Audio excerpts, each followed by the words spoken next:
కూడా పోకుండా కేవలం వైఎస్ఆర్ కాంగ్రెస్ పార్టీ అభ్యర్థిగా నిలబడినటువంటి డిప్యూటీ మేయర్ అభ్యర్థి యొక్క కట్టడాల మీద మాత్రమే ఈ రోజున బరి తెగించి సుప్రీంకోర్టు మార్గదర్శకాలను కూడా పాటించకుండా ఆ కట్టడాలని కూల్చివేసే ప్రయత్నం చేసి ఆ కుటుంబ సభ్యులందరినీ కూడా భయపెట్టి ఆ వ్యక్తిని లొంగ తీసుకొని ఈ రోజున ఇంత దారుణానికి చంద్రబాబు గారి కూటమి ప్రభుత్వం బరి తెగించింది అంటే మొత్తం సభ్య సమాజం అంతా కూడా దీన్ని చేత్కరించుకుంటోంది.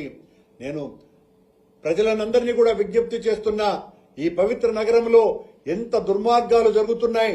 సాక్షాత్తు సుప్రీంకోర్టు యొక్క జడ్జిమెంట్ ని పాటించినటువంటి స్థితిలో అధికారులు ఉన్నారు అంటే సాక్షాత్తు ప్రథమ మహిళ అయినటువంటి మేయర్ కమిషనర్ కంటే కూడా ఉన్నత స్థానంలో ఉంటుంది కార్పొరేషన్ కి సంబంధించిన వరకు పవర్స్ రీత్యా చూసినా కూడా.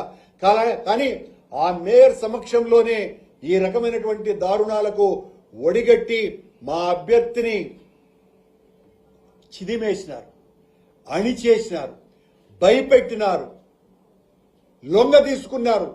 నువ్వు అభ్యర్థిగా ఉండటానికే లేదునని ప్రకటించేటట్టు చేస్తున్నారు.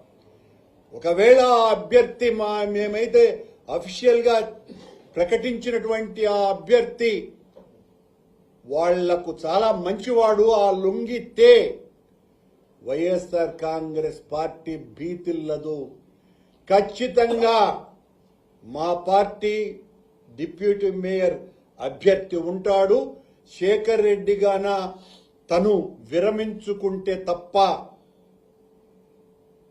మా అభ్యర్థిగా ఖచ్చితంగా భాస్కర్ రెడ్డి, లడ్డూ భాస్కర్ రెడ్డి అనే వ్యక్తిని మేము నిలబెడుతున్నాం. సరే, మీరు అతని ఆస్తుల మీద పడతారో, మిగతా మా కార్పొరేటర్ల ఆస్తుల మీద పడతారో, దేనికైనా కూడా మేము సిద్ధం. ప్రజాస్వామ్యంలో పోటీకి వెనక్కి తగ్గేటువంటి ప్రసక్తి లేనే లేదు.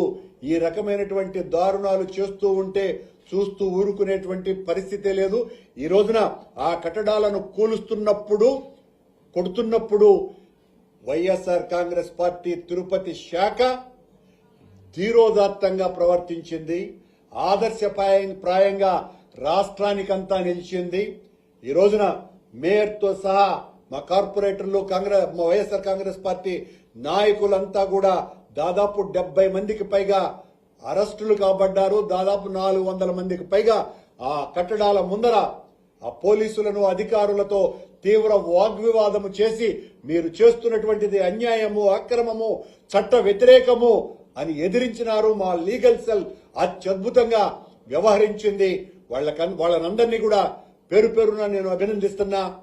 ఇలాంటి దుశ్చర్యలు మీరు చేస్తూనే పోతే మీకు తగిన శాస్తి చేయక తప్పదు. ఈ రోజున మీరు ఈ పనులు చేస్తున్నారు. ఈ కూటమి నాయకులారా, రేపు మా ప్రభుత్వం వస్తే అంతకు అంతా బదులు తీర్చుకోకుండా పోము. ఎవరెవరు ఈ రోజున మా నాయకులకు ఫోన్లు చేస్తున్నారో, కార్పొరేటర్లకి వాళ్లను లొంగ తీసుకోవటానికి భయపెడుతున్నారో, వాళ్ళందరూ కూడా ఎన్ని రకాలైనటువంటి అసాంఘిక కార్యక్రమాలలో పాలు పంచుకుంటున్నారో మాకు తెలుసును. వాళ్లకు ఏ రకమైనటువంటి లావాదేవీలున్నాయో అన్నీ తెలుసును. వీటిలన్నింటి మీద దీనికి బదులు తీర్చుకోకుండా వైఎస్ఆర్ కాంగ్రెస్ పార్టీ ఉండదు అని హెచ్చరిస్తున్నా. ఇప్పటి వరకు తిరుపతిలో ఏ రోజు కూడా ఇలాంటి ప్రతీకార చర్యలు జరగల. మేము 5 ఏళ్లు అధికారంలో ఉన్నాం. ఒక్క తెలుగుదేశం పార్టీ నాయకుడి మీద గాని, కార్యకర్త మీద గాని, జనసేన పార్టీ కార్యకర్తల మీద గాని ఒక తప్పుడు కేసు బనాయించినట్టుగా నిరూపించమనండి, మేము దేనికైనా కూడా సిద్ధం. ఒక్కటంటే ఒక్క చర్య కూడా తిరుపతిలో జరగల. అలాంటిది ఈ రోజున మా వాళ్ళనందరినీ కూడా బెదిరిస్తే బెదిరిపోతాము అనుకుంటే మాత్రం చాలా పొరపాటు. ఎట్టి పరిస్థితుల్లోనూ కూడా ఇలాంటి దుర్మార్గాలను సహించం, ఉపేక్షించం. ఎన్నికలలో ఎప్పుడు జరిగినా కూడా చంద్రబాబు చేస్తున్నటువంటి దాష్టిక పరిపాలనకు ప్రజలు తిరగబడటానికి సిద్ధంగా ఉన్నారు. అధికారంలోకి వచ్చి 8 నెలలైంది, ఒక్క హామీని కూడా నెరవేర్చలేదు. జగన్మోహన్ రెడ్డి గారు ఇచ్చినటువంటి హామీలన్నింటినీ కూడా తుంగలో తొక్కేసి అంతకంటే ఎక్కువగా 2.5 లక్షల కోట్ల రూపాయల సహాయం నేను చేస్తాను అని సూపర్ 6 హామీలు ఇచ్చినటువంటి చంద్రబాబు నాయుడు గారు ఇప్పటి వరకు ఒక్క హామీని కూడా నెరవేర్చకపోవటం మూలంగా ప్రజలు ఎంత ఆగ్రహంగా ఉన్నారు అనంటే ఈ క్షణాన ఎన్నికలు జరిగితే చంద్రబాబును పాతాళానికి తొక్కే విధంగా, చంద్రబాబు పార్టీని కూటమిని పాతాళానికి తొక్కే విధంగా ప్రజలందరూ కూడా సిద్ధంగా ఉన్నారు. రేపు ఎన్నికలలో వైఎస్ఆర్ కాంగ్రెస్ పార్టీ గెలుపును ఎవ్వరూ ఆపలేరు. జగన్మోహన్ రెడ్డి గారు ముఖ్యమంత్రి కాకుండా పోరు. జగన్మోహన్ రెడ్డి గారు ముఖ్యమంత్రి అయిన తర్వాత ఈ కూటమి నేతలు చేస్తున్నటువంటి పాపాలకు తగిన పరిహారం చెల్లించుకోకుండా పోరునని హెచ్చరిస్తున్నా.